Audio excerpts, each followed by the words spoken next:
ಬಾಂಧವರಿಗೆ ಪ್ರಗತಿ ಚಾನಲ್ಗೆ ಎಲ್ಲರಿಗೂ ಆತ್ಮೀಯವಾದಂಥ ಸ್ವಾಗತ. ಇಂದಿನ ತೊಗರೆಕಾಳಿನ ಮಾರುಕಟ್ಟೆಯ ಬೆಲೆಯನ್ನು ನೋಡಿಕೊಂಡು ಬರೋಣ. ಇನ್ನೂ ಯಾರು ಹೊಸದಾಗಿ ನಮ್ಮ ಯೂಟ್ಯೂಬ್ ಚಾನಲ್ ನೋಡ್ತಾ ಇದ್ದರೆ ತಪ್ಪದೇ ಸಬ್ಸ್ಕ್ರೈಬ್ ಆಗಿ. ನಾವು ಪ್ರತಿದಿನ ಮಾರುಕಟ್ಟೆಗಳ ಬೆಲೆಗಳ ಅಪ್ಡೇಟ್ಗಳನ್ನು ನೀಡ್ತಾ ಇರ್ತವೆ. ಚಾನಲನ್ನು ಸಬ್ಸ್ಕ್ರೈಬ್ ಆಗಿ.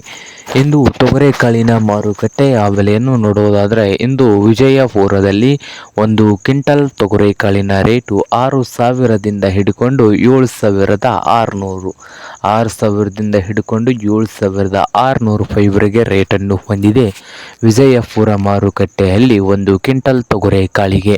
ಹಾಗೆ ಬಾಗಲಕೋಟೆಯಲ್ಲಿ 3,500ದಿಂದ 7,200, 3,500 ರೂಪಾಯಿದಿಂದ 7,200 ರೂಪಾಯಿವರೆಗೆ ಬಾಗಲಕೋಟೆ ಮಾರುಕಟ್ಟೆಯಲ್ಲಿ ಒಂದು ಕ್ವಿಂಟಲ್ ತೊಗರೆಕಾಳಿನ ಬೆಲೆಯನ್ನು ಹೊಂದಿದೆ.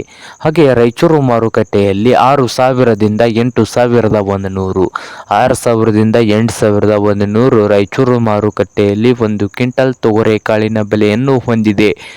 ಹಾಗೆ ಸೋಲಾಪುರ ಮಾರ್ಕೆಟ್ನಲ್ಲಿ 6,000ದಿಂದ 6,800 ರೂಪಾಯಿವರೆಗೆ ರೇಟನ್ನು ಹೊಂದಿದೆ. ಹಾಗೆ ದಾವಣಗೆರೆ ಮಾರ್ಕೆಟ್ನಲ್ಲಿ ಒಂದು ಕ್ವಿಂಟಲ್ ತೊಗರೆಕಾಳಿಗೆ 6,000ದಿಂದ 6,200 ರೂಪಾಯಿವರೆಗೆ ರೇಟನ್ನು ಹೊಂದಿದೆ. ಹಾಗೆ ಕಲಬುರಗಿ ಮಾರುಕಟ್ಟೆಯಲ್ಲಿ 6,000ದಿಂದ 8,400 ಲಾಸ್ಟ್ ರೇಟ್, 6,000ದಿಂದ ಹಿಡ್ಕೊಂಡು 8,400 ರೂಪಾಯಿವರೆಗೆ ರೇಟನ್ನು ಹೊಂದಿದೆ ಕಲಬುರಗಿಯ ಮಾರುಕಟ್ಟೆಯಲ್ಲಿ ಒಂದು ಕ್ವಿಂಟಲ್ ತೊಗರೆಕಾಳಿಗೆ. ಇದು ಇಂದಿನ ತೊಗರೆಕಾಳಿನ ಮಾರುಕಟ್ಟೆಯ ಬೆಲೆ ಆಗಿದೆ. ನೋಡಿ ರೈತರೇ.